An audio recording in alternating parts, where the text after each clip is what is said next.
Hello and welcome to another episode of Schnozzcast. Your host tonight, this is Bob, along with my excellent chums, Nick and Todd.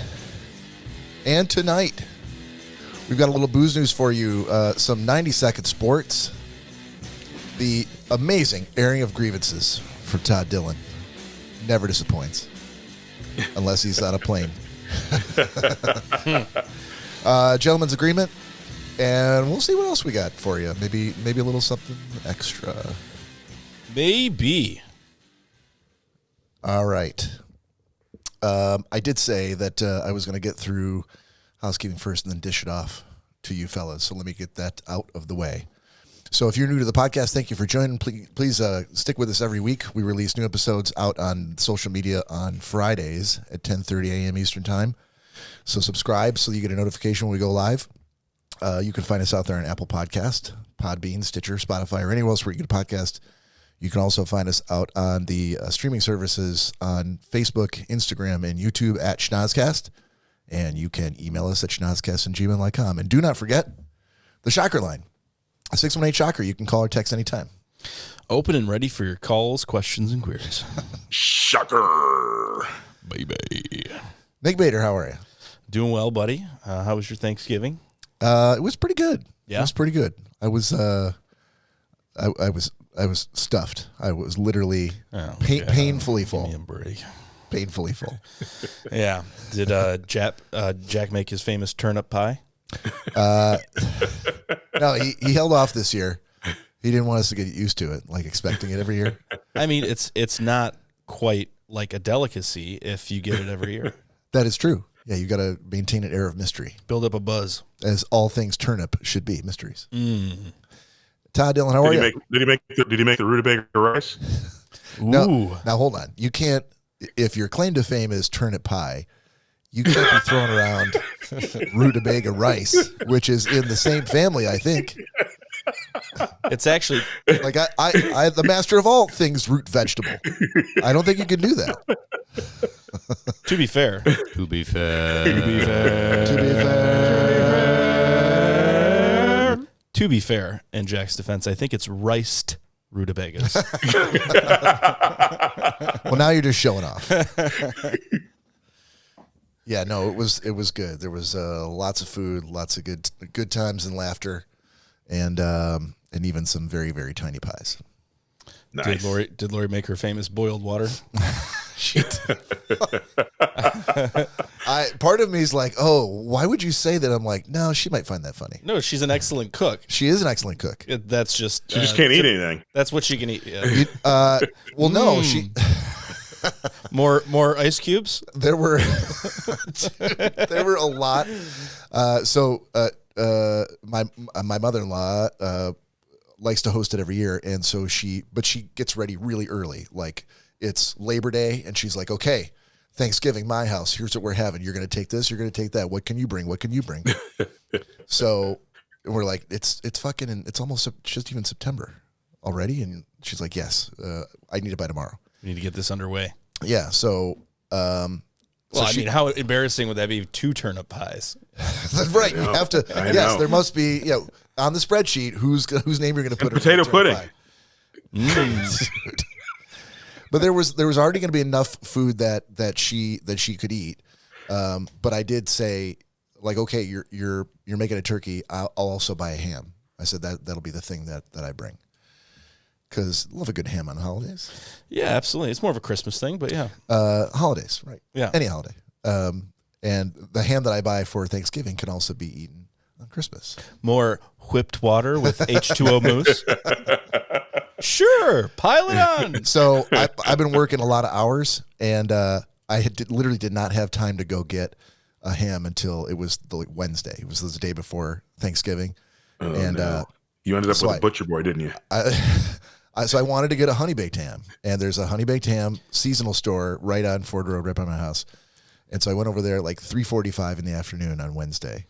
And so it's a seasonal store. They're not open. They're just for like Christmas and Thanksgiving, and that's it. I just envision you in like a Charles Dickens woolen black coat with top hat, like a red scarf, a top hat. There's blustery outside, and like a walking stick. wiping your hand on the windshield of my carriage, of the carriage, of the old glass window, looking in the Honey Baked Ham store, like in the sad violin song in the background, like No, hey, they're opening Easter time too, Bob. Are they really? I'm sorry, sir. We've just sold our last one.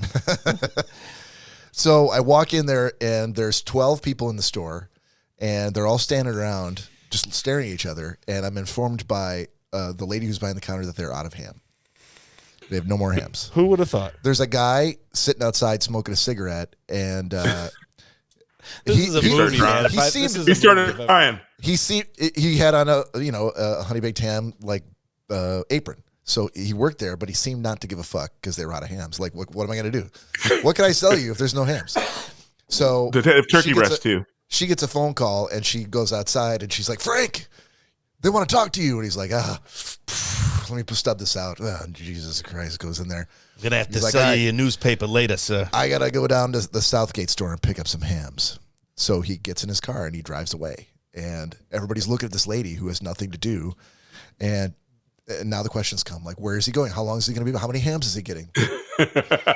He's going to bring back 40 hams. So there's 12 of us in the store, and people keep coming up to the door. And so it's 13 and it's 14. And I go, and she looks like scared. Like this is her first job ever as a 45-year-old woman is working at Honey Baked Ham, and she doesn't know what to do because she has no hams to sell. Mm-hmm. So I'm like, hey, if you give me a piece of paper. That's their whole business. Yes. Well, I'm getting hams to getting to that. So I go, if you can give me a piece of paper and a pencil, then let's start writing down number 1, number 2, number 3, names to numbers, and so that we can figure out. So you're not going to have a store with like 50 people in it all vying for 40 hams. There's enough of us here. Every one of us are going to get a ham. Let's do that, because in the time it's going to take for him to get to and from Southgate with the hams, there could be another 50 people in here. You're a problem solving most. He's like, okay, so everybody did it, and I think that diffused the mob violence that might have been in the air should that have happened with more people with hams. So now you're always going to come back with less than 40 even. Now all of a sudden everybody's friends, and we're all joking and laughing about, we know we have to wait at least 35 minutes for this guy to go get hams and come back, but everybody's kind of having a good time, and they're just like, that sucks to wait, but at least we're going to get a ham. So 35 minutes goes by, 45 minutes, an hour goes by, and she gets a call saying that he's just now leaving, and he's only got 24 hams. Oh, it was Pandelirium. Now, at that point, there were... And then 25 punched 24 in the face, didn't he? Yeah. There were less than 24 people on the list. All of a sudden... Because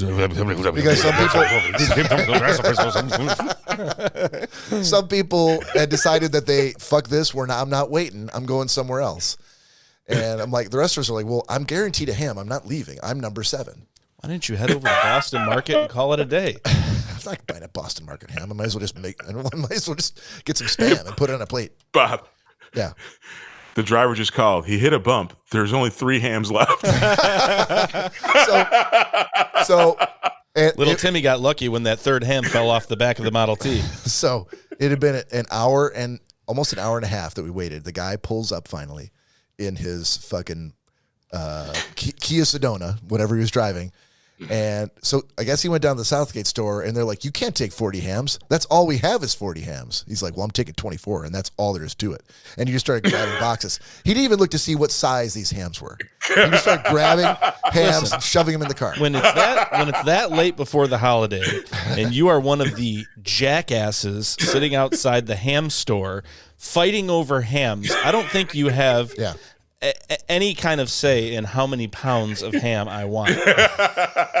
Wait, hold on. I asked for a 15-pound ham. Right. So the guy gets there, and then some guy in the store goes, hopefully you have enough for me to get 3 hams. And then everybody lost their office Christmas party guy? And the lady's like, no, it is 1 ham per customer, sir. And he got the death stare from everybody. He's like, okay, I guess I'll take my 1 ham. So the guy starts, the lady comes out of the front with a shopping cart, and he starts on those cars. So me and all the other dad-looking guys are like, no, we'll help you. We've all been waiting for 90 minutes for you to get back here. And he's like, no, we've got it. I'm like, what do you mean you got it? We're all waiting. We've been waiting for you because you didn't have enough ham as a seasonal ham store at the seasonal time. So let us help you bring them in. So I envision people getting their like one bowl of porridge in the Depression. Like this is what it sounds like. Like you get one ladle each. So I wait, and they get up to number 7. They call me up there, and okay, and they had the nerve to ask me like, "What do you want?" I mean, I don't even know what you have. Do you even know what you have? What is the smallest ham that you have? The guy's like, "This is it. It's 9 pounds." Like fucking 9 pounds. I'm like, I guess that's the smallest you have. As big as I was when I was born. So I walked out of there with a 9 pound ham. 6 of it's bone. Yeah. Yeah. Well, they charge you for that bone, as I've learned. So. And that's what she said. And so, Todd, how was your Thanksgiving? It was fabtabulous. It can't be fabtabulous like how you're doing. Well, it can be. Oh, it's turkeylicious. Thank you. Okay, It was turkeylicious. that's what I was looking for. Yeah. I can't think of anything that rhymes with duck other than, well, you know. Could have said it was duck and delicious. Yeah. So one thing though, My Thanksgiving was fine. I thought he asked you first. No, he didn't. No. Okay. How was your Thanksgiving? It doesn't mean I wasn't going to Go ask ahead. him. It's over now. The moment's passed. Oh my God, Todd, how was your Thanksgiving? Nick, I'll get to you. Turkeylicious. Okay. And Nick, your Thanksgiving was? Oh, it was pretty good. It was the first Thanksgiving without my grandma. Thank you for asking. But we managed to, my dad sent out a really nice text beforehand, and he had said, listen, you know, it's easy to dwindle on things like this and get upset during the holidays. He's like, but I remember one thing that your grandmother told me when I was going through a really hard time when I got, your mother divorced me. He's like, and basically she said, you know, what in your life, he was naming off all these horrible things. And she said, what in your life is positive? And he said, well, what do you mean? Nothing. She said, well, there's got to be something. And he said, I just got this promotion at work, so I guess that's going good. She's like, well, try and hold on to that. You know, hold on to something that's positive. He said, and I feel like we have to do that in this circumstance to serve her best, you know. So we had a great time. Okay. That's awesome. Yeah. That's awesome. Did you have a ham? No, it was Thanksgiving. You can have turkey and ham, as I just explained. We usually do. This is the first year we haven't had ham in forever. No, it was great. I'm sorry. So Todd, what did you want to say, buddy? Well, I said, you know, Thanksgiving is one of those holidays where you're with family and friends usually, but no matter what, you're watching a lot of television. And I noticed a commercial for Dove bar soap. So I wanted to ask you this: why do people advertise bar soap? Does anybody even use bar soap anymore? I do. Yeah, I do. What? Yeah, you don't use bar soap? Todd uses some of that famous cocoa butter. I thought bar soap had gone the way of the dodo bird. I haven't used bar soap in like 20 years. Well, maybe longer. Some of us aren't busy caressing ourselves with our heated toilets and, you know, in the shower getting foot steamers and putting our mane putting our mane and tail in for 20 minutes. Let's reel this back a second. So you just don't mind rubbing your pubic hairs on your chin and everywhere and across your body and your butt fur all over with the same bar of soap? First of all, my friend, you start from the top, and it's soap. It's self-cleaning. Yes. Yes. Cleaning. I feel like I've mentioned this before, but my oh God, should I even tell this story? Well, this is actually funny because that line was actually from Friends. Surprise, surprise. Chandler's like, was arguing with Joey, and he's like, why don't you have your own bar of soap? And he's like, who cares? What's the difference? He's like, it's a bar of soap. We both use soap. And he's like, so you don't care? You don't want your own bar of soap in the shower? He's like, no. He's like, well, you're not concerned that we're both using the same bar of soap? He's like, it's soap. It's self-cleaning. And he's like, okay, well, next time you go to take a shower, just think about the last place that I wash and the first place that you wash. Exactly. Chandler's like, yeah. He made this face like. My uncle used to have, my uncle got divorced like when I was young, and he used to have 2 washcloths in his bathroom, even though it was just him, and we have 2 bars of soap. And one for the face and one for everything else. That's right. He had a washcloth and he had an ass cloth, and he had a bar of soap for his face, ass and bar of cloth? soap for his ass. Absolutely. I'm hoping the ass cloth was a darker colored cloth. I feel like they were some sort of a burgundy color that That's matched the okay. bathroom. Yeah. Yeah. So I guess you're for having a-hole problems.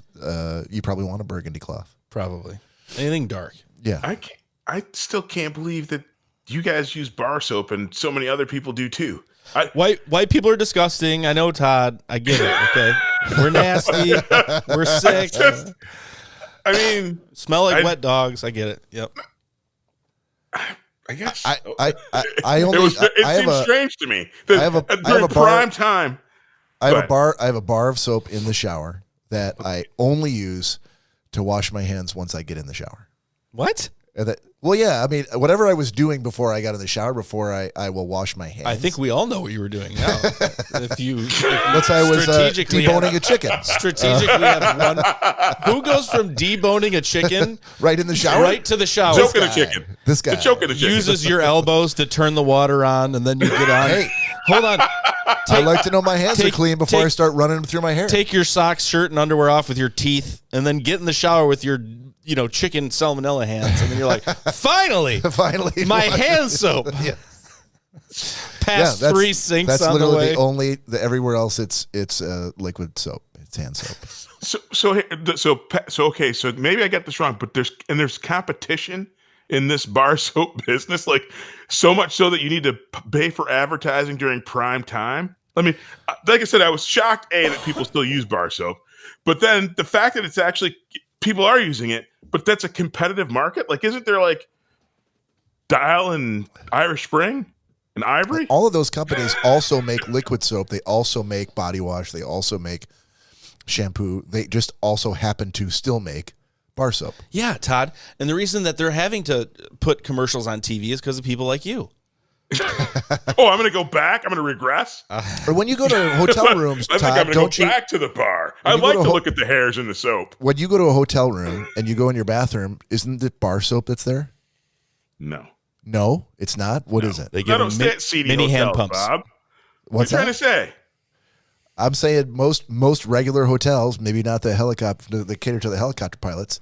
Marriott's don't carry have bar, bar soap. soap. I mean, they have that little decorative bar soap Yes, at the that's sink for it. the They hand. have they Yes. have face But- soap and they have facial soap in a bar, in bar form. and they have shower bar soap. They don't give you like a little tub of body wash. I've not seen it. They give I you got Now, maybe in lotion the All my shower, rooms they now might have the- like a thing on the wall. No, they Body wash don't. dispensers. No, they don't. No, I have stayed in those. with a thing on the one. No, where are Yeah. you staying?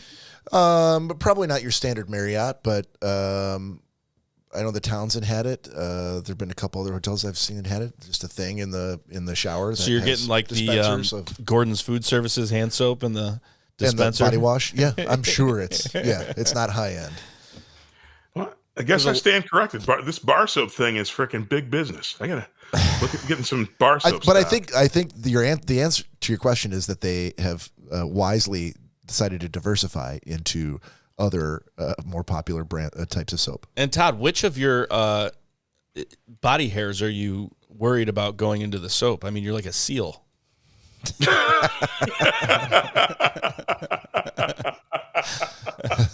I mean, unless there's something going on underneath all those clothes that we don't know about. We'll take it offline. I got a secret. He's like Listen- Lon Chaney under there. Unless I'm not seeing the afro anywhere. I got a secret. Well, remember the whole lifts and cuts story? He doesn't do that anymore for obvious Exactly. reasons. So it's probably like a big fro down there. Just unzipping. We lost our. Remember, we lost our sponsor that was all about cleaning up your junk. Yeah.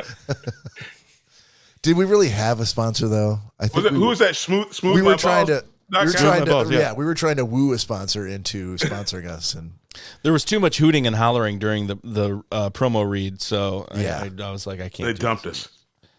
I'm not sure they ever. Smoothmyballs.com. You can't dump somebody that you A lot never of had. lot of cat calling, screaming, whistling, hissing. I feel like that was directed toward me. I'm not sure why. You and Gory. All right, let's. Todd, was that you had something else you wanted to talk about? Or That was the question. That was the query that I had. Okay, I'm Just wanted to know surprised why. I'm surprised it wasn't a grievance. It wasn't a grievance. No. I was curious. Like I said, I haven't used bar soap in a shower in 20 plus years. So I'm like, to see bar soap being advertised, I'm like, A, does anyone use it? And B, is it such a competitive market that you'd pay for prime time advertising of bar soap? It just seemed odd to me. I think that I think they're counting on the hotel market and markets like that to keep selling in bulk the bar soap that they have. But that's the thing. I mean, ultimately, I named the bar soaps I know are like Ivory, Dial, Irish Spring, and Dove. But the hotels, even those aren't usually any of those brands. They're all boutique brands if they have them. I mean, they might be made by the big guys, but the name is never any of those. At least not at the hotels I stay at. I think if you started your own podcast, Todd, much in the true crime genre, but you made it about like true soap and did a real deep dive on the inner workings of the soap industry. Business. Yes. I think that'd be a big hit. Yeah, it just was bugging me, and I thought that you guys could solve this for me, but it turns out you have. All right, let's do the booze news. And now it's time for booze news. Before I go into this, looks like Nick's got a shot. Todd, you got one? I do. All right, what are you drinking? For my shot, I'm drinking. I'm really taking a drink. I have a little Redbreast Listowel, the Irish whiskey finished in sherry casks. Well, don't I feel embarrassed that we both have the same thing? Nice. What are the odds? And by the way, Todd, you could do a lot worse than the Johnson Lever Company. So there you go. I'm just saying. Were you trying to now hold on, we might get sponsored by a soap company. Let's not shit all over all of the soap companies. There is one good one. Please sponsor us. What kind of beer, Todd? And my beer, I'm drinking a little Fort George Brewing Magnetic Fields Hazy IPA. Man, you are bougie tonight. Oh, bougie. It's the holidays. I'm thankful. That's true. So tonight doing the Blue Light as usual, and I got a little. Lori got me started on this kick of Deep Eddy lemon vodka. So, all right, celebrate your holiday again with us and do a shot. Cheers. Cheers. Salute. All right, so for some boozers tonight, you fellas have heard me talk in the past about once I pass wanting to be frozen and shot into deep space to conquer alien technologies and worlds. Wow. But I did not know that there was I knew that there was something because, Ted Williams had famously had his head frozen, presumably so that he could stave off, the ravages of time and wait until a technology existed far into the future that could reanimate his severed head. Now, is this your second installment of Brain Freezes with Bob? No. I feel like last week was cryogenically geared. No, I saved this one for today because I think I asked you. Oh, okay, that's what it was. Did you have a question that was somehow tangentially related? Yeah. And the answer was, I don't think so. And I'm like, I might as well hold this for another time. You don't want to really just, spread You can't just go the whole podcast with, it's like this giant cryogenic theme. No, it's not like I talk about cryogenics every week. That's true. This is the first time I heard about you being shot into space, though. Oh, no, I definitely have talked about that. Okay. But along those same lines, so this company is the one that does it. It's a place called the Alcor Life Extension Foundation. Mm-hmm. And I want to get your guys' thoughts about this because I have a few, but it doesn't seem, nothing about it seems to make a lot of sense, except for the fact that in the same way that people subscribe to this religion or that religion because they don't want, they can't live with the idea that when you die that there's just nothing. They want something, they want to know that there's something waiting for them on the other side, if they believe in another side.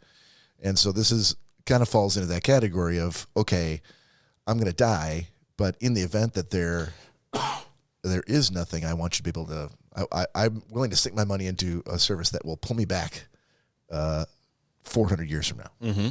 So this is the Alcor Life Extension Foundation is, crazily enough, in Arizona. I'm familiar with Alcor. They have cylindrical tanks that are filled with liquid nitrogen that hold the heads and bodies of 199 human patients, with quotes, plus about 100 preserved pets. So people are actually preserving their animals here. Family dog, family cat, whatever it is.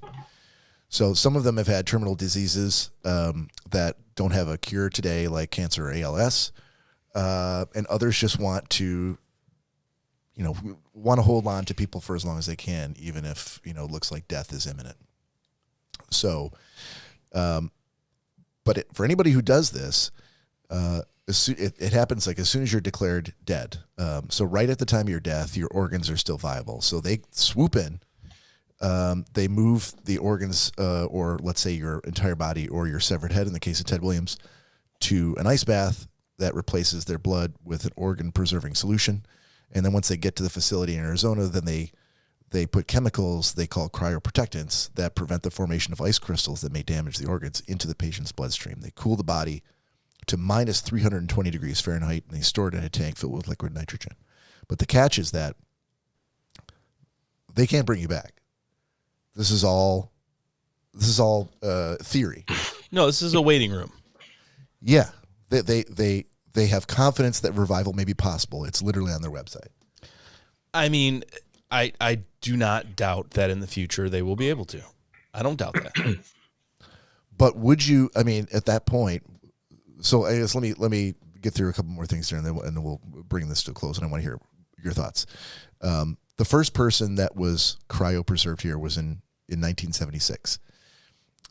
However, they have a young patient there it was a Thai girl with brain cancer, cryopreserved in 2015.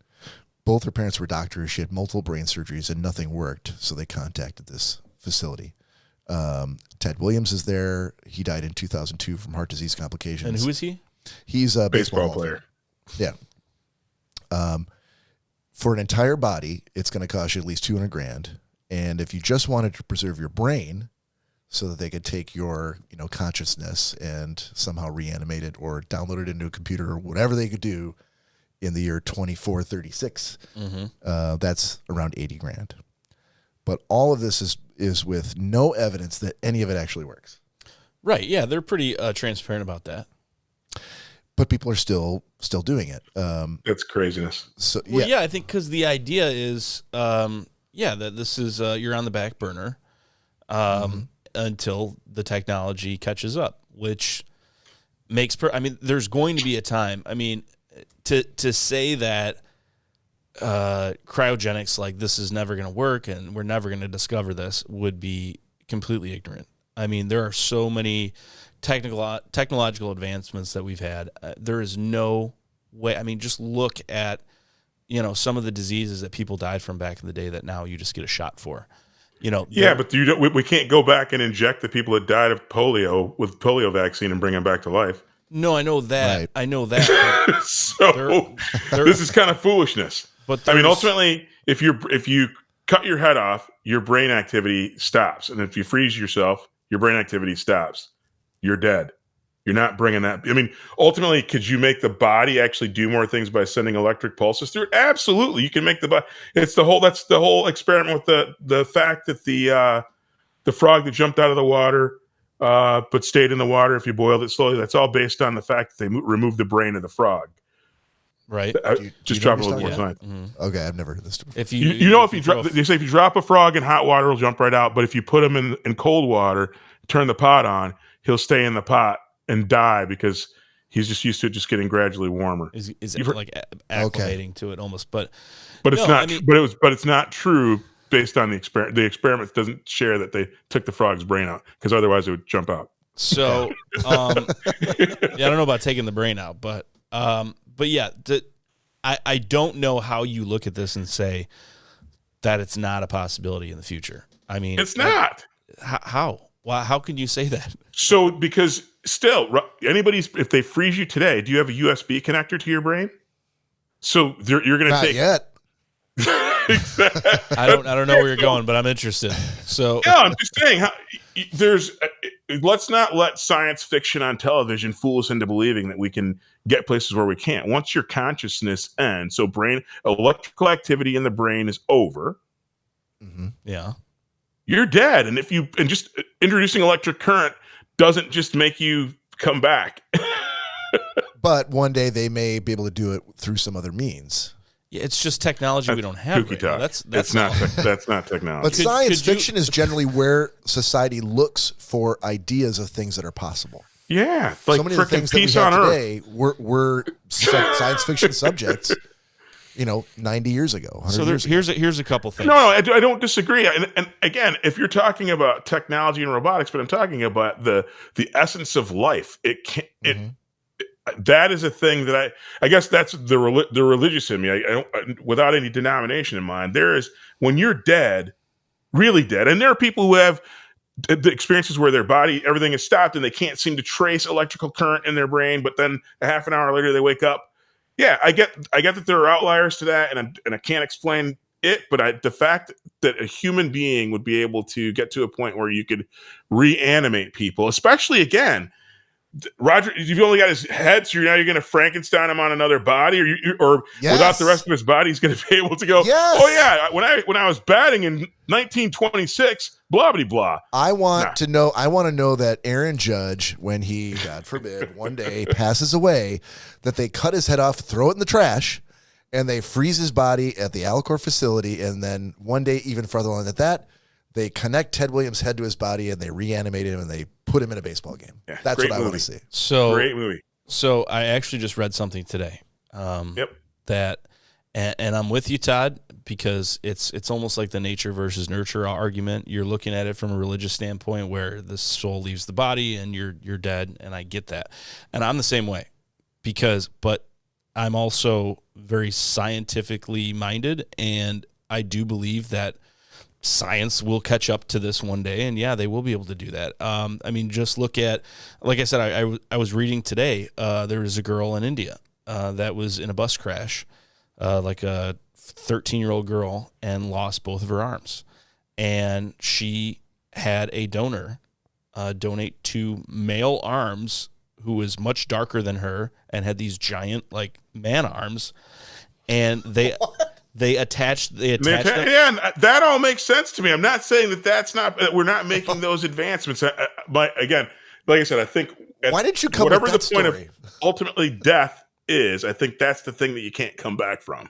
So I think that you're right. They'll be able to revive a body that's got all its intact parts and potentially make the heart beat and trick the brain into doing that. But it won't. I don't think that it'll be the thing that it was. I think, but I'll be curious to see how that all works out. Especially so then they reattach the arms, and and they work. And her skin complexion in the arms ended up matching her skin complexion. Oh, wow. Sure.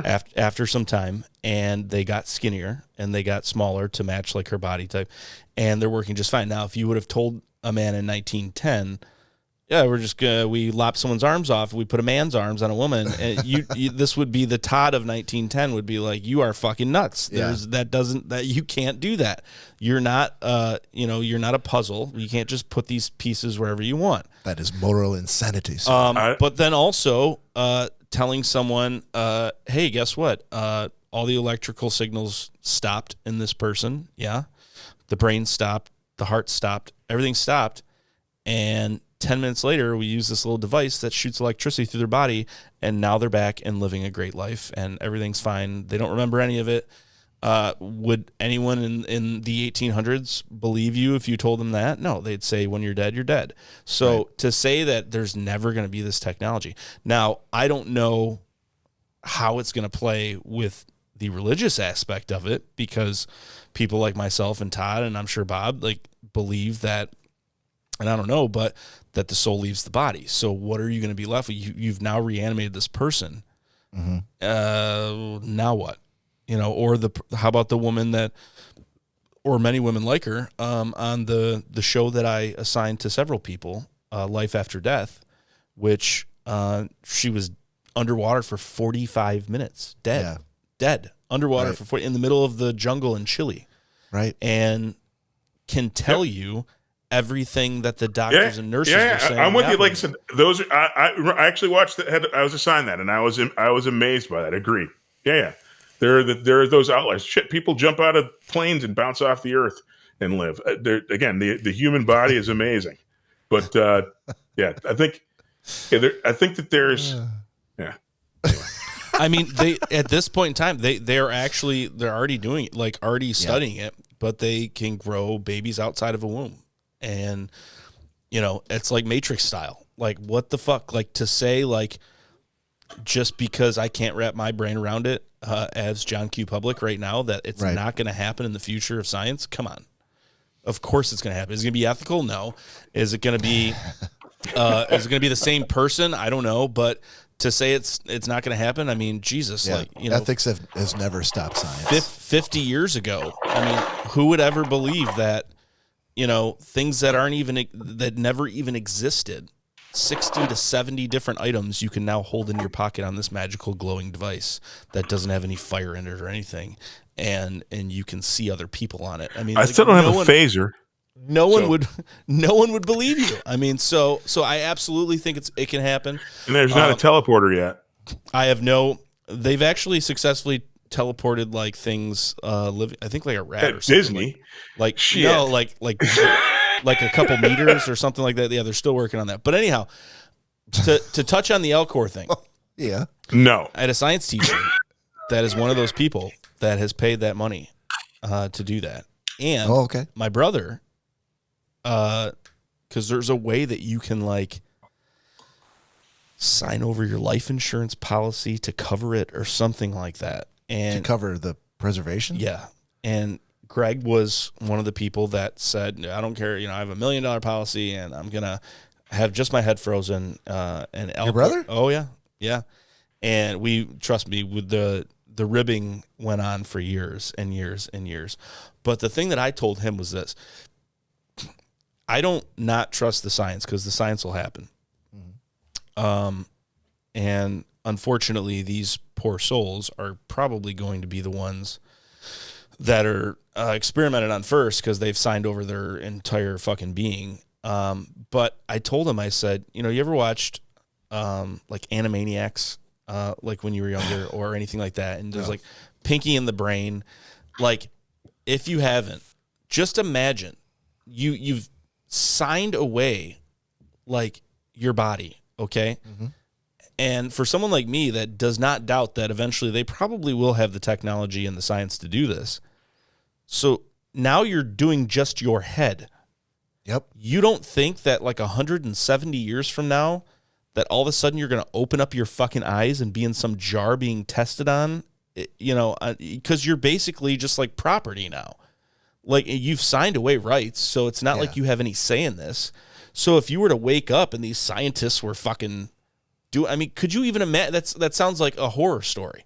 Like, why would you ever do? I don't care what science is going to bring. No, you're not going to. You don't have the right to attempt things on me. Like, so rather than being dead forever, you wouldn't want to come back just for a little bit to be a head in a jar. To be just for a little bit to have like to have excruciating phantom body pains. Exactly, where my foot itches. Poked and prodded with technology that we don't even know about, and fucking juices injected into your head. Could you only imagine what they would probably have to do? Yeah, and you were imagining the worst case. What if it was just a series of like feelings of earthly pleasures? Yeah, like it was the best feeling ever. Exactly. I mean, or how about this? How about if it works like this? How about if you've left this fucking world as we know it, shuffled off this mortal coil, and you've realized the meaning of life, and you're with all your family and friends now for all of eternity and eternal happiness, right? And all of a sudden you're ripped back into the existence of this fucking thing and a head in a jar, and now you're like, what if the soul? Like they say, they would always. I was going to say that does presume then that souls can leave and then return. That's what I'm saying. Like in how they say that, like, like in that Life After Death, how she was saying I was floating above my body. I was watching them do CPR on me in the middle of the jungle, and then all of a sudden it was a pulling feeling, and I came back. So could you imagine, like, going through all that and then being like, well, it's time to go back. Like, we used to say in law enforcement, like with PPCT, like where the head goes, the body goes. And if you have control over the head, the body will follow. So, I mean, what if it's the same thing? Fuck that.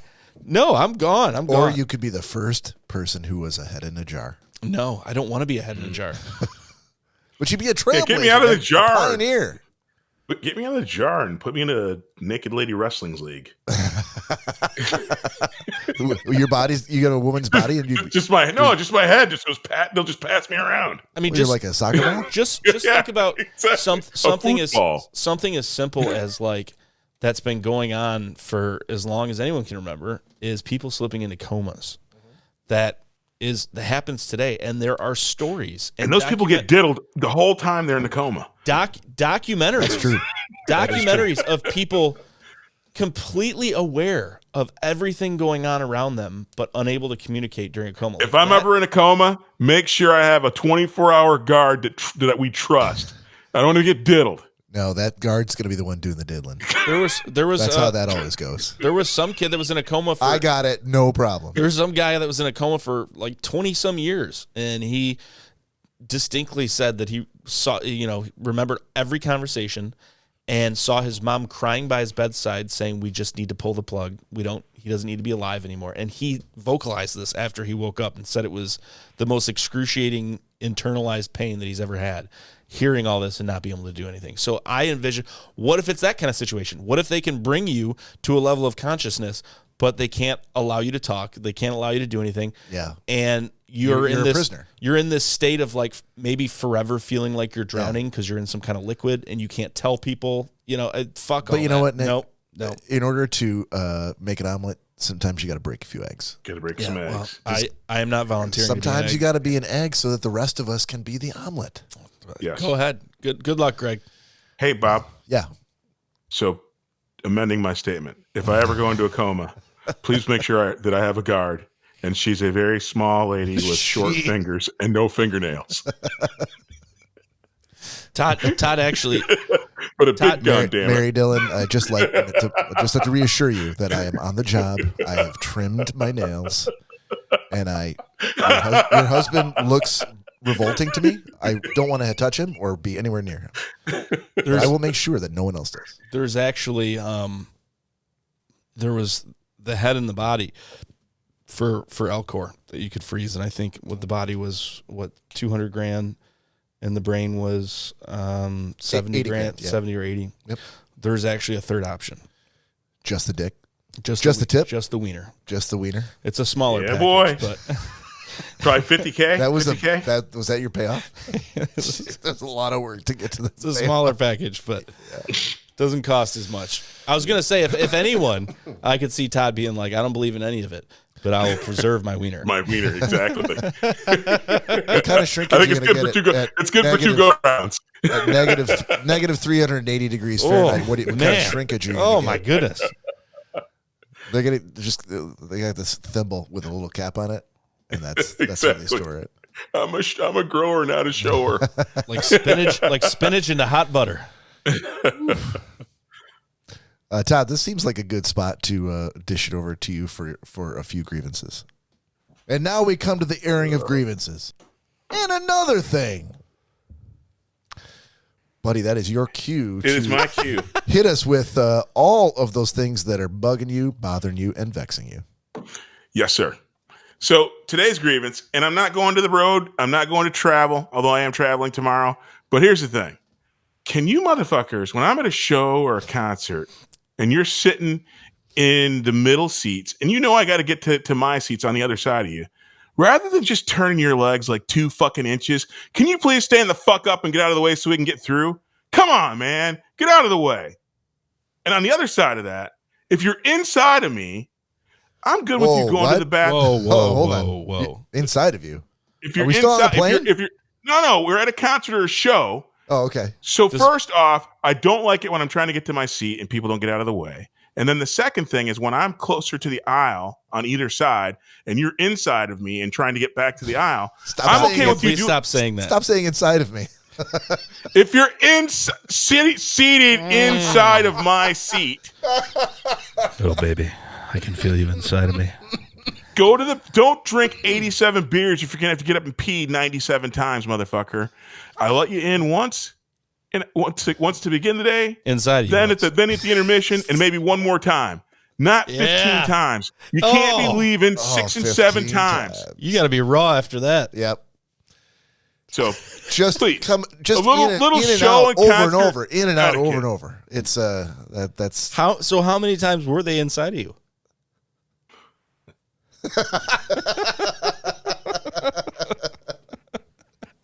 I'm serious. So he's like, Jesus, I was watching football all day and I stopped that for this bullshit. I know, because it's a legitimate grievance when people get up 27 times during a show instead because of they can't hold their booze. Instead of just going right inside of you. Instead of standing in their fucking seat. An excellent point, Todd Dillon. Couldn't have said it more eloquently myself. All right, well, so this is actually going to help you then, Todd, because when we move into sports, Nick has to be quiet for 90 seconds. I certainly can't be inside of you for that. You see him heading in that direction. The 20. He's going for 40. And it's 90 seconds forward.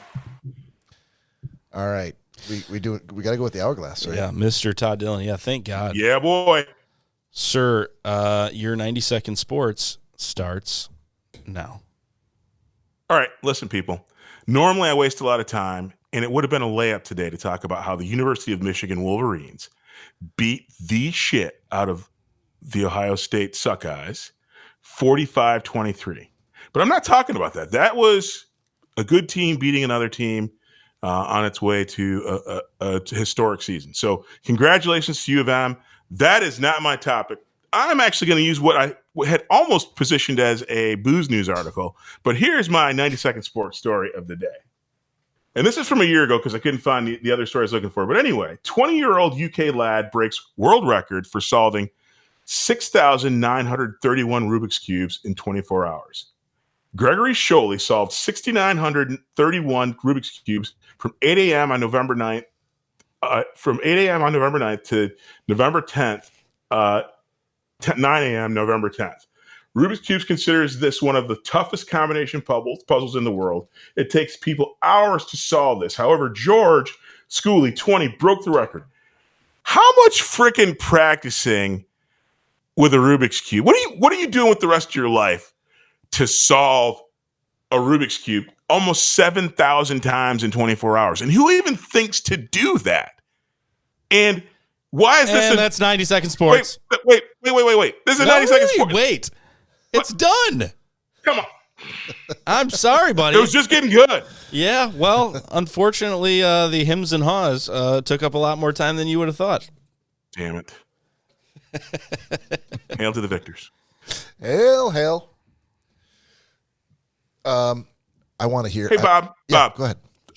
And I don't know if you noticed this. There's been a theme. Sorry, Nick.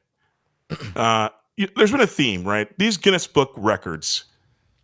I think that it's about time we set a Guinness record for the most times the word, let's say, spatchcock is used during a podcast. I think that we need to set up the live show and see how many times we say spatchcock, because it feels like there's a world record for fucking every stupid thing in the world. And I think it's far too long that our names haven't graced those pages. So let's think about something like that. All right, yeah, make it happen. Do you have a recent copy of the Guinness Book?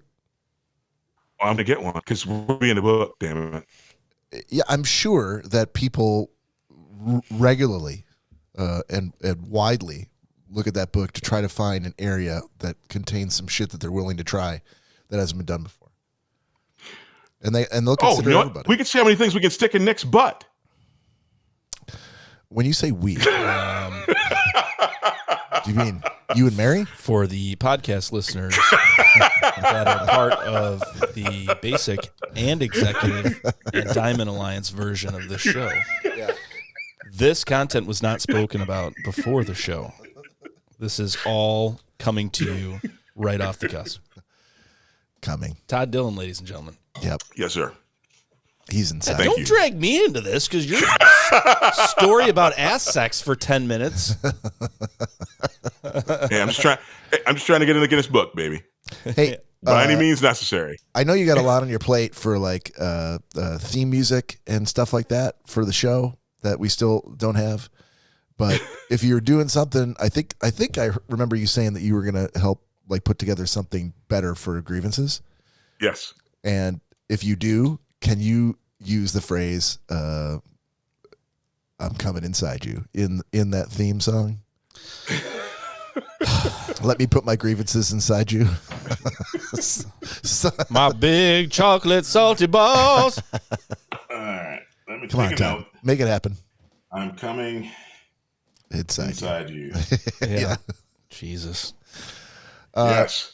Notes taken. Todd's like, okay, That will so be. what current song do we have right now that I can yell this over? That's what I'd like to know. I don't know where he got the other one, so that's hard to say.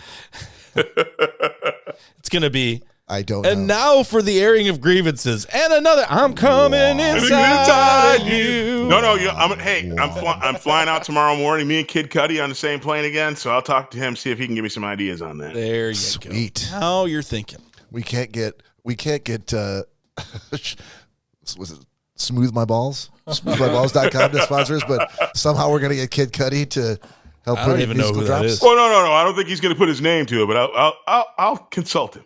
Okay, make it happen. It's going to be awkward when I ask him about coming inside him. Well, maybe at first, but eventually He'll get used to he'll it. come around. Yeah. Nick texted me. This is more for Todd, but probably also for the listeners as well. Nick texted me, or we were talking earlier in the week, and just kind of running down through the schedule for the week, and what we're gonna do, which we are trying to do more and more each week, in a way to kind of do some prep for these shows. And he mentioned to me that he had gotten a mystery text or like a random out of the blue text from Corey. So Yeah. So, and we haven't addressed the elephant in the room, which is why Where's we TT? Why we are one short. Why we are one Where's short. TT? Tonight. So where's TT? TT There he is. TT is out highfalutin with the finest of people at some sort of party out in the boondocks in Yeah. Western Michigan, somewhere. I don't know. We shut down when he said I'm not going to be there. So I was like, Yeah. okay. So Let's go back. So let's go back yeah. to the text you got a few days ago.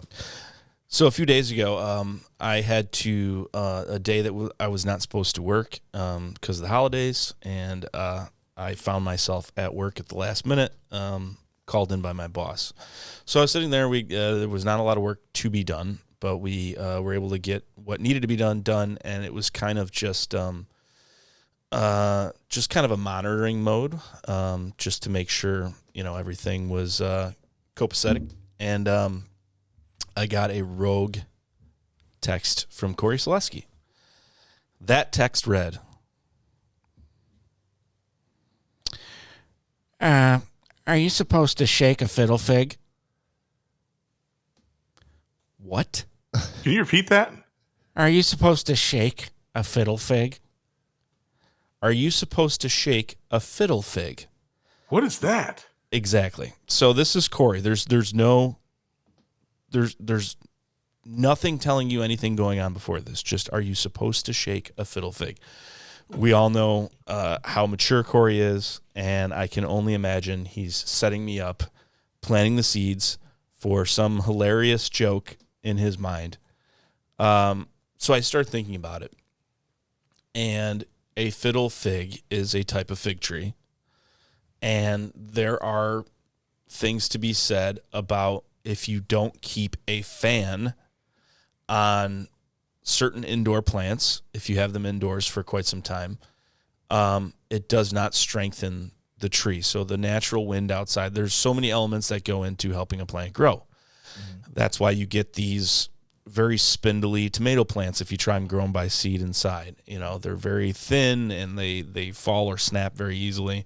It's because you need to have the wind and the lightning and the water and the nutrients, and everything goes into making the plant what it is. I know this because my dad's a master gardener. It's not just my knowledge of it. But typically people have fans and things like that on plants because it helps to strengthen it, especially something like a fig tree, because it's going to have to bear fruit and support the weight of that fruit. But I wasn't sure what the fuck he was talking about because he doesn't have a fig tree. And he's Corey. And it's Corey. Yeah. So I would assume it'd be some sort of joke like, oh, that's fiddle fig. Oh, you said it, yes. And it was going to be something stupid, and it was going to be some dumbass answer. So I didn't even want to give it any credit or merit. But I thought, oh, okay. So I said, well, you can gently on a daily basis to simulate wind, but normally people keep like a fan on it. I said wind typically helps strengthen the plant, so when it gets fruit, it won't break under its own weight. I just discovered one of my coworkers had an affinity for plants. I told her, watch this. So apparently not much was going on over at Acme fucking Products where Corey works. Exactly. And, the Roadrunner took a day off. Yeah, and apparently he was like, oh, plants? I have a friend that likes plants. And she was probably like, ask him this. Ask him if he knows about fiddle figs. Yeah. And so then he went on to tell me, like, I just got done describing that popcorn plant you have to her. Like, I think that's like the only thing he knows. He's like, oh, plants? One smells like food. And like that's the only thing Corey knows. So that's what he described. So I'm like, oh, cool, man. That's cool. And that's where the conversation ended. Alrighty. Nice. Yep. I don't pretend to know what Corey does at work.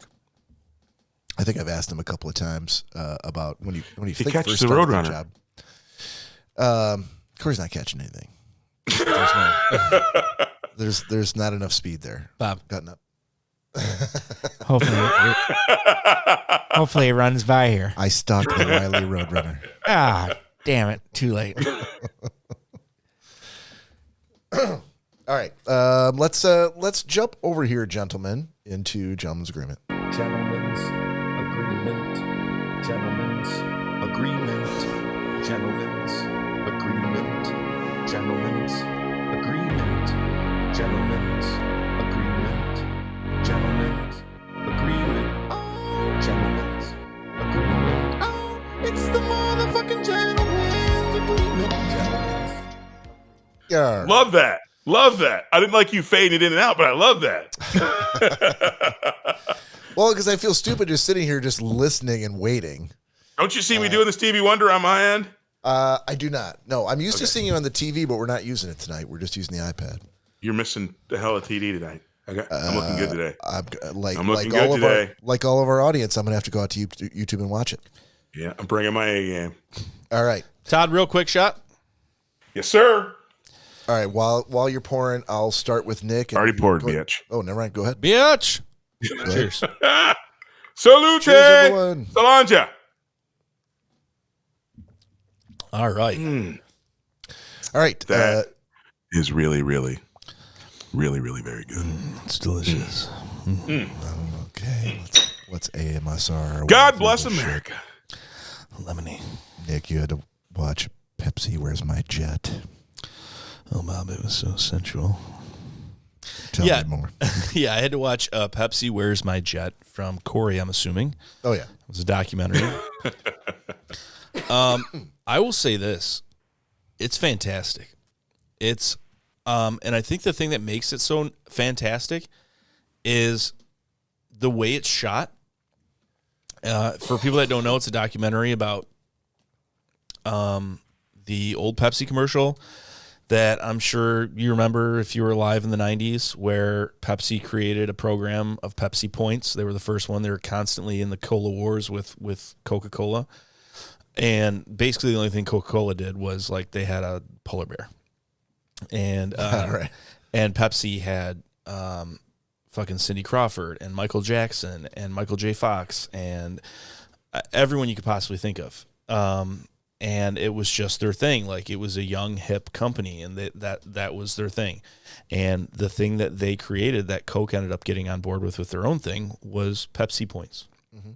That Coke ended up doing, which I ended up getting a black leather jacket from my Pepsi points. You did? I did, yeah. Holy shit! Was it an actual nice leather jacket? Yeah, it was. Or did it say Pepsi in the back? And it had a Pepsi logo on the inside of the jacket. On the inside, not the outside. And I think on the arm there was a like a subdued brand of just their logo, the Pepsi logo. Okay. You couldn't see unless you looked close, you know. Okay. But it was a really nice jacket. It was a black leather jacket. So that was back when the suede and black leather jackets were a big thing, you know. They'll come back one day. Yeah. Do you still have that jacket? Oh God, I don't think so. Oh. Hopefully you'd have more than your nugget when it comes back.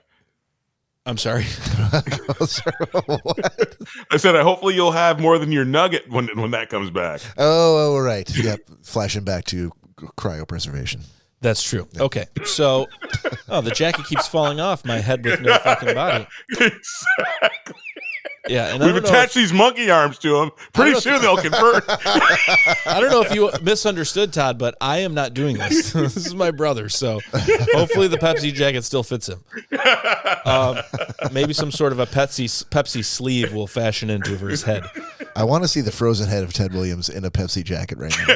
Exactly. So, and monkey arms. in the Pepsi commercial, it was some young kid like walking through high school, and they had like the old school typewriter, like military sounding typewriter, like, and at the bottom of the screen it would say, and he's walking, and it's like dun dun dun dun dun dun dun. It was very like militaristic, you know, and it would say like Pepsi hat, and it would say like 300 points. Yeah.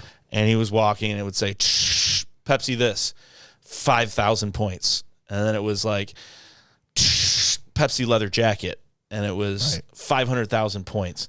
And then all of a sudden, like, all the papers in the school started flying all over the place, and through the windows from outside, all this wind starts coming from out, and all the kids go to the window, and they're like, oh my God.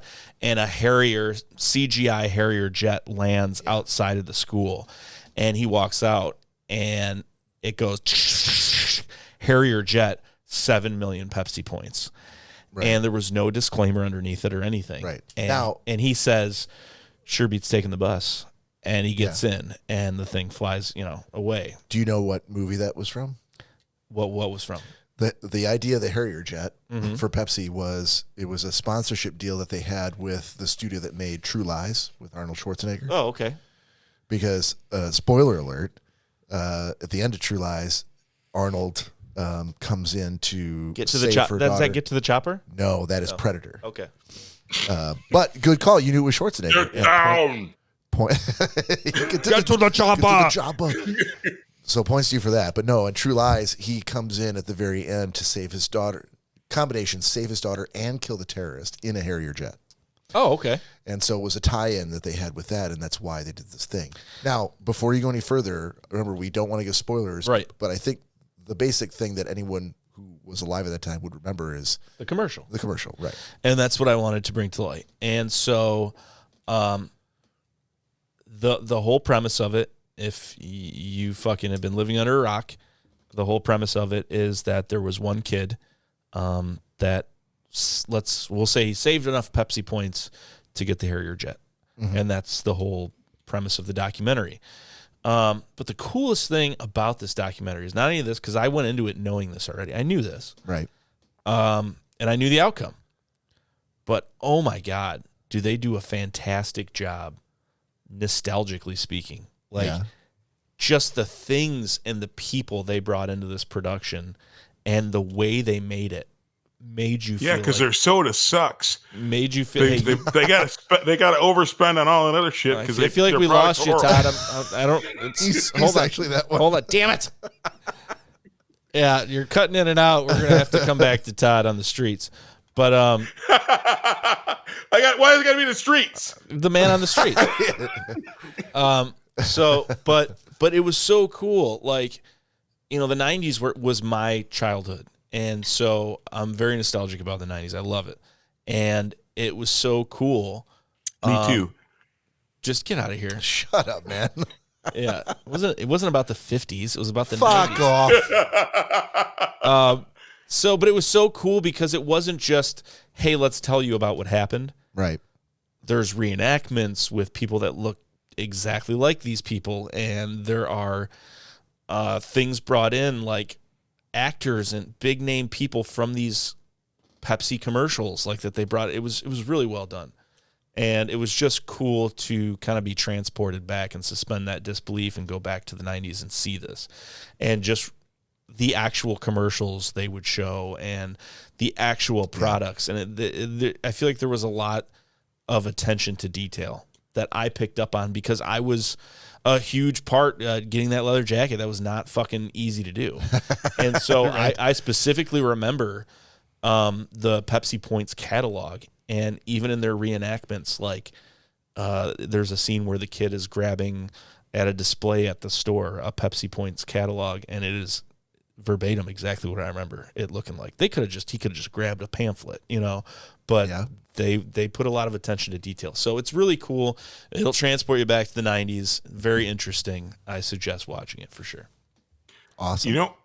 Actually, so I do have one comment because I'm privy to a bit of information, but I wonder how much and I'll tell you, I'll circle back. So I wonder how many people cheated in the Pepsi challenge points and like what like the most egregious cheats got. And the reason I postulate that people cheated is I happen to know someone who won. Remember the Coke challenge where you had to spell out challenge with the letters under the top? Right, yeah. I know someone who Coke was like very similar to the Pepsi Points, but they had like words that you'd have to get, or you get a free bottle of Coke or something like that. Yeah. Correct, and I think the A was the hard letter to get. Like you get all manner of C's and L's and whatnot. But if you spelled challenge, you got like the $20,000 prize. Mm-hmm.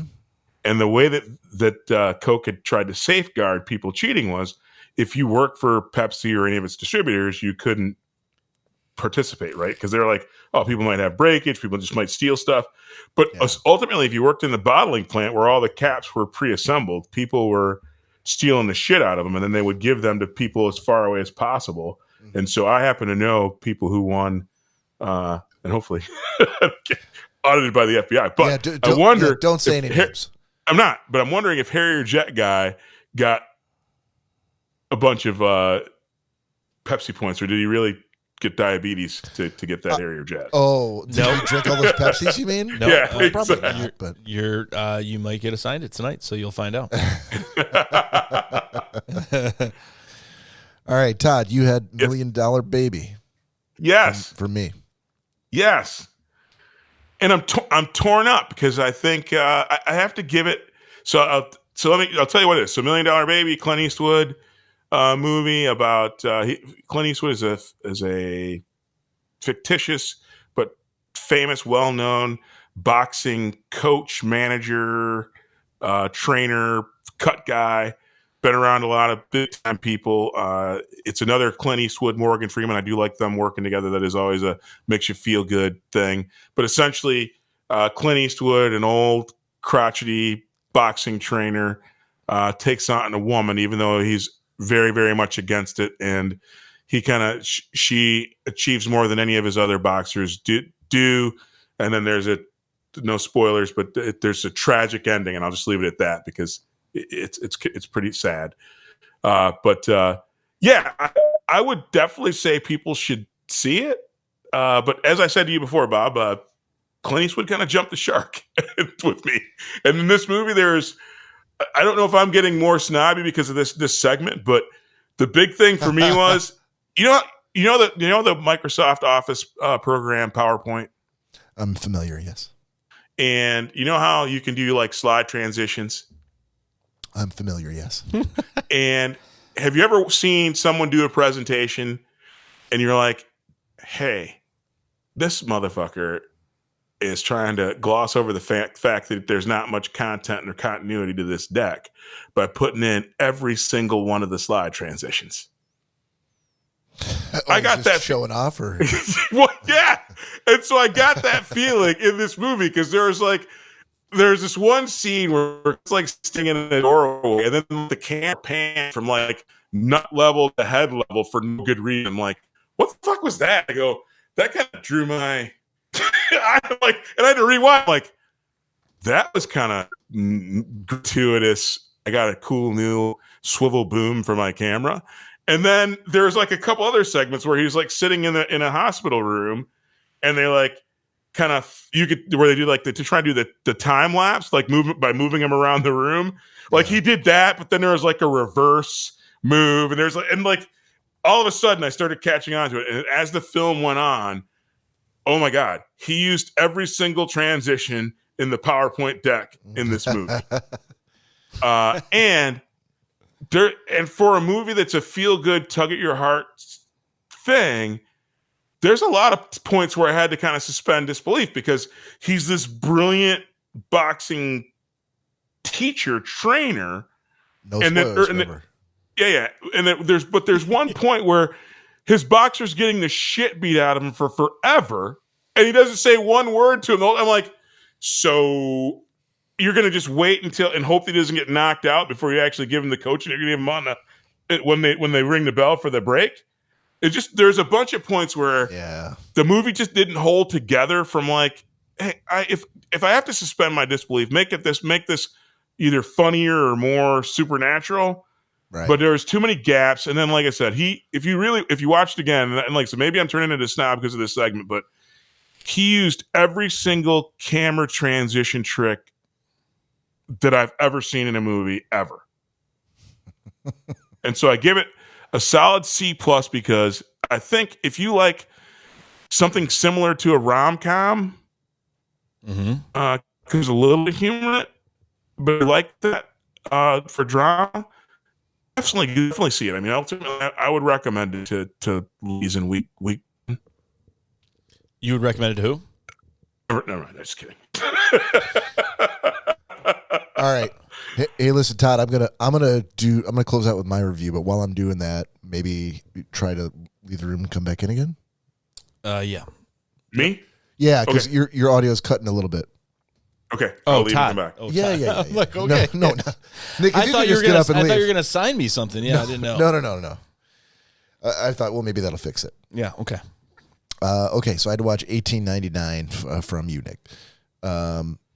So in 30 seconds, so it's a Netflix original show made by the same guy who created Dark, which you've assigned to me and I think everybody else on the show. And so I watched the first 2 episodes. They're an hour each. I think I'm still very confused as to what's going on, but it's very much a sort of a mystery show where, there are a number of passengers on board a cruise ship in 1899. And then some things happen that are, I think, still unexplained at the end of episode 2, but they kind of set in motion this, it's almost bordering on supernatural, certainly unexplained things that are happening on board their ship. And I without getting into why they're happening or what I know after 2 hours of this show, I guess I could say I'm definitely intrigued. I'm definitely going to keep watching. I would recommend it because the 2 lead characters, the ship's captain, and then a woman named Mora in the show, seem to me to be really good actors. Some of the scenes that the captain has put on, especially in episode 2, were really like, wow, that's really good work. Captivating. Yeah, definitely worth watching. I mean, you always want to look if you're gonna spend 10 hours on a series on Netflix or any other streaming service.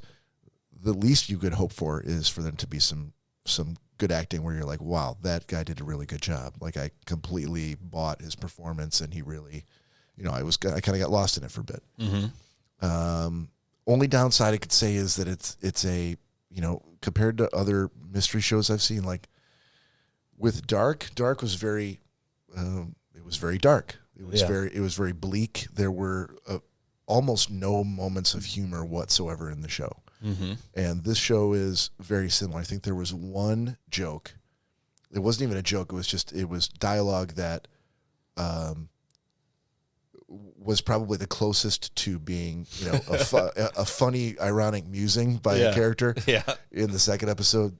That's the closest they got. No one's laughing in the show.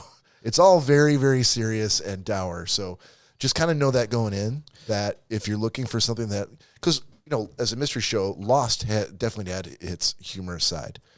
It did, yeah. A lot of episodes that were very tongue-in-cheek. There were characters that were literally there for comic relief, that were given some other things to do. But the show has none of that. I kind of, I think it's tantamount to like thinking about Tim Burton and his style. And I feel like the director of Dark and the show clearly has a style. And I think this is his thing. Like, I think he loves that almost sci-fi edge, but of a very serious undertone. Yeah. And for me, it's very different. I didn't even know this was something produced by whoever the director is. But I started noticing some similar characters from Dark. And then... Oh, some of the same actors they used? Yeah. I forget. Let's not spoil it. No, I'm not spoiling anything, but the guy with the blonde hair, it looks like he's almost albino. Like, I remember specifically him in Dolph Dark. Lundgren. Is that who it is? Are you serious? No, it's not. Likely it's not. It's not Dolph Lundgren. No, well, I just remember because he's like, he's just odd looking to me, and I remember that as standing out. Okay. But I also, in this one, it was not clear to me until almost halfway through the first episode that it was dubbed. That it was dubbed? Yeah. Did you watch the dubbed version? No, Dark is a German show. Right. This was also dubbed. This show was also dubbed. It was very well, and it was very close, but it was not all Hold on English. a minute. Yeah. I'm telling you. So there were definitely scenes where in the first couple of episodes, which are the ones I watched, where people were speaking French, Spanish, Italian, German. I'm almost positive that 1899 was dubbed. We've had this conversation before. It's come up before. There's, when you go into Netflix, whatever you watch takes on whatever setting that you were watching something else on. It kind of carries over from show to show, which can be problematic when you were watching something that is from an international director, where they're using actual language speakers for those parts. So you can listen to a dubbed version of 1899. You can watch a dubbed version, or you can watch the original version with subtitles. So I feel like you did not watch the subtitled version. Did you? You watched subtitles? Oh, okay. Yeah. No, I watched the dubbed version. Okay. And I watched the dubbed version of Dark as well. Okay. And there's nothing wrong with that, but as long as you know that you don't have to, you can watch the actual. Yeah, well, but the coolest part about Dark and 1899, as I later learned, because it's a lot of the same characters and a lot of the same director, is that some of my favorite characters that I got on board with, you almost feel like deceived. You're like, well, I feel like they're such great actors, and I didn't get to hear them originally, but then I looked into it, and they said about 95% of the cast of Dark also spoke English, and they dubbed their own voices. Yeah. Okay, and that's obviously, if you can get that, that's what you want. Yep.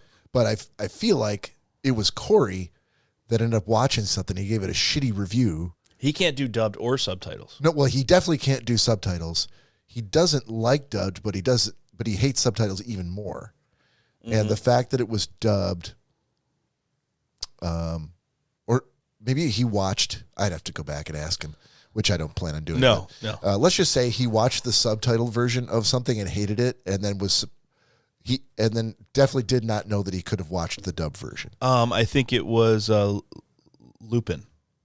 Oh yeah, I think you're right. Yeah, We told him it was dubbed, and he was like, and he tried to play it off like he decided he didn't want to, but clearly, like, he didn't know that was a thing, and had realized he just wasted like 2 hours of his day watching the subtitles when he doesn't care for that. Yeah. So you did the subtitle version. I did. Okay. Yeah, I'd rather. I don't have a problem with subtitles at all, and I would rather be able to, quickly scan the subtitle and then watch you saying the words and realizing that it is your voice with all the inflection that you should have. And I don't care if it's another language. If it's French, I'm probably going to understand what you're saying. But if it's something else, at least I know it's authentic. So I will say this, I guess, is to come full circle. Like, the reason that I'm so impressed with this, and however they did it, I don't know.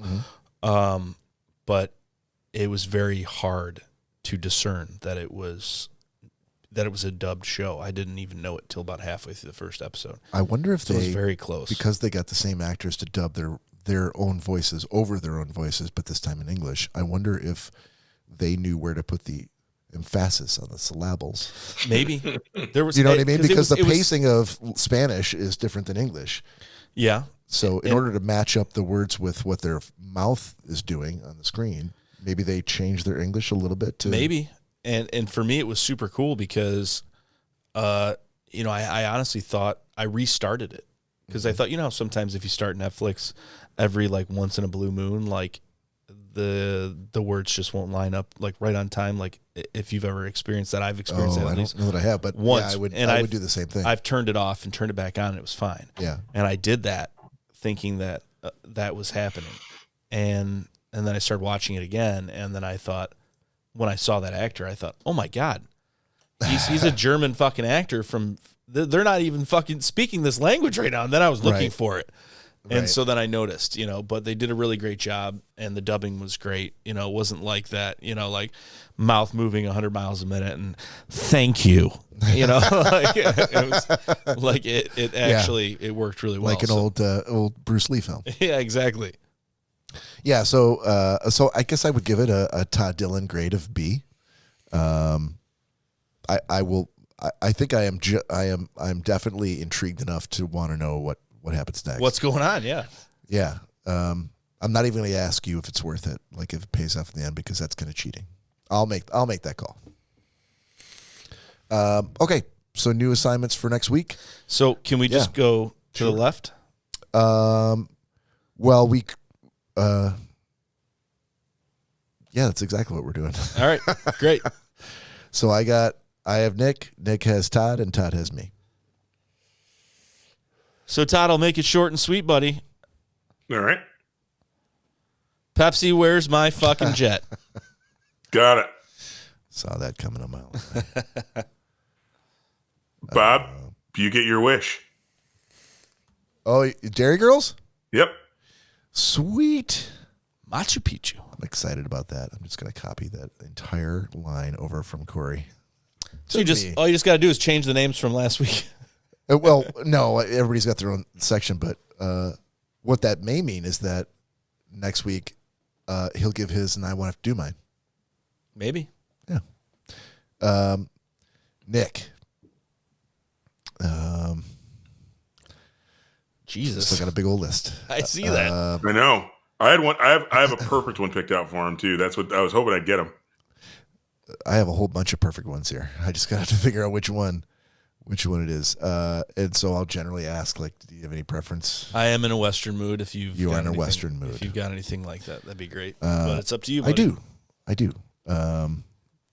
Let's see. There's it's been enough new stuff. I need to go back. You need to go back in time? Back to the prairie. Back to the prairie. All right, I could do this a couple different ways. Okay.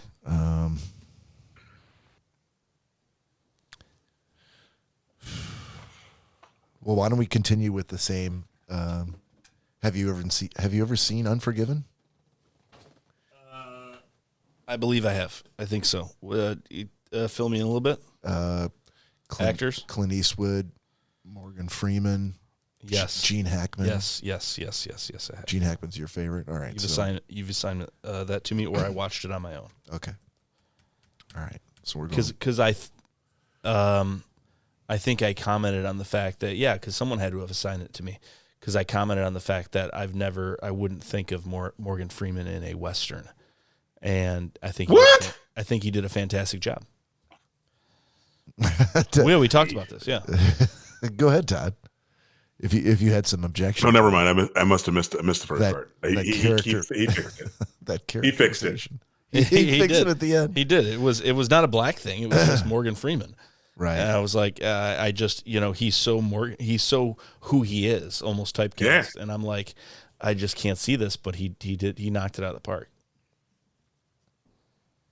Oh, It wasn't supposed to be funny, Bob. no, I just figured out what I'm going to give you because I've looked through this list 3 different times. Uh-huh. And I thought I only had 2 choices, but it turns out I have 3, and the third one is it.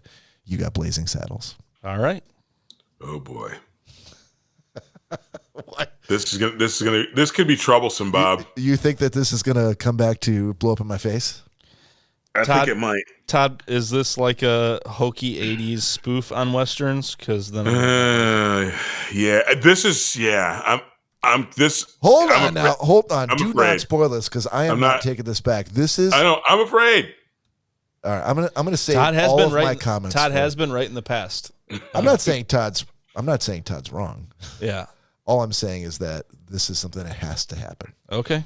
This is a 3-point shot, though. I mean, ultimately, if Yeah. you like this, Nick, This is my Hail Oh. Mary. absolutely, it's a 3-point shot from half court with a hand in your face. Well, I'll tell you right now, you guys Yeah. are That's twisted ankle. you guys are speaking the right language to the right guy. So I can't tell you how many times I use Hail Mary and 3-point shots in my everyday talk. Yeah. I'm picking up what you're throwing down. Yeah. Really knocking it out of the park. I just feel like look, of this long list I have, This is spanking it with sand. Everything goes back to the crotch and ass. I feel for like Todd. right. I can't Todd's get like- a win. Todd's like, I we're use almost sports done. analogies. And I'm not sure what I said was going to be the title of the episode, so let me just throw out some sayings. There's a big segment of your list that is specifically due to input from you of movies that you haven't seen based on who your favorite actors are that I Okay. put in there for you. I appreciate that.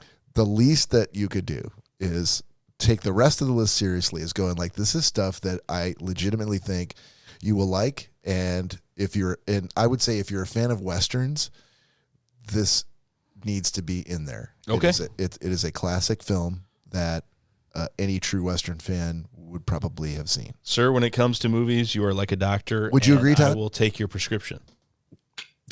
Would you agree, Todd? Yes, you still Clearly. think that I'm shooting myself in the foot. I do. Like I said, I think All right. this is it. This is you are either going to knock it not only out of the park, like literally like in San Francisco where they knock it into the water. Right. You're going to hit it there, or this is going to be the biggest freaking Flop. Yeah, the biggest turd ever laid. Exactly. It feels like this is going to be very binary. There's going to be no gray area here. No, and I don't. That's my sweet spot. I'm either going big or going home. Yep, I And like it. There's I no like in it. between on this one. I like it. Fingers crossed for no Western Caddyshack. And with that, we need to close right now, this minute. So thank you for joining us. On behalf of Nick and Todd and Corey, this is Bob saying we'll see you next weekend.